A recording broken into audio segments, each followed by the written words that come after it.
बहुत समय पहले की बात है। एक छोटे से गांव में रामू नाम का एक गरीब लकड़हारा रहता था। रामू बहुत ही मेहनती और ईमानदार व्यक्ति था।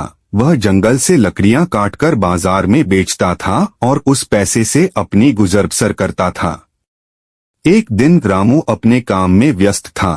तभी उसने एक बूढ़े आदमी को देखा जो नदी के किनारे बैठा हुआ था और बहुत परेशान लग रहा था।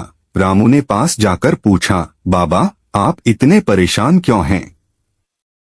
बूढ़े आदमी ने कहा, बेटा, मैं अपनी यात्रा पर निकला था, लेकिन रास्ते में मेरा कीमती पोटली नदी में गिर गई। उसमें मेरे जीवन भर की कमाई थी। अब मैं क्या करूं? रामू ने सोचा और कहा, बाबा, आप चिंता मत करें, मैं कोशिश करता हूं कि आपकी पोटली ढूंढ सकूं। रामू ने अपनी कुल्हाड़ी किनारे रखी और नदी में उतर गया। कुछ देर बाद उसने पोटली को ढूंढ निकाला और बूढ़े आदमी को वापस लौटा दी। बूढ़े आदमी ने खुश होकर कहा, बेटा, तुम बहुत ही नेक दिल इंसान हो। तुम्हारी मदद के लिए मैं तुम्हें आशीर्वाद देता हूँ। रामू ने विनम्रता से कहा, बाबा, यह मेरा फर्ज था, मुझे आपके आशीर्वाद की ही जरूरत है। रामू ने अपनी कुल्हाड़ी उठाई और अपने काम पर लौट आया।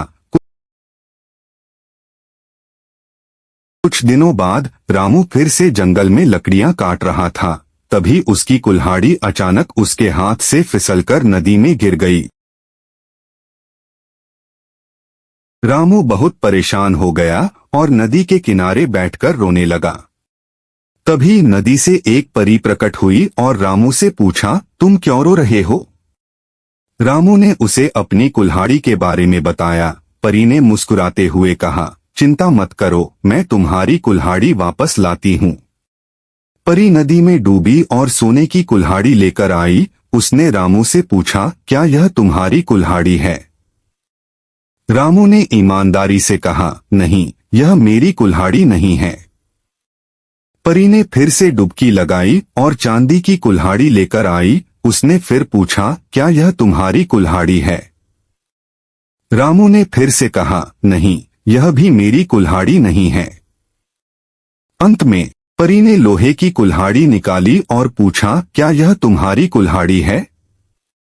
रामू ने खुशी से कहा, हाँ, यह मेरी कुल्हाड़ी है। परी रामू की ईमानदारी से बहुत प्रभावित हुई और उसे तीनों कुल्हाड़ियां इनाम में दे दी। उसने कहा, तुम्हारी ईमानदारी और नेक दिल के लिए यह तुम्हारा इनाम है।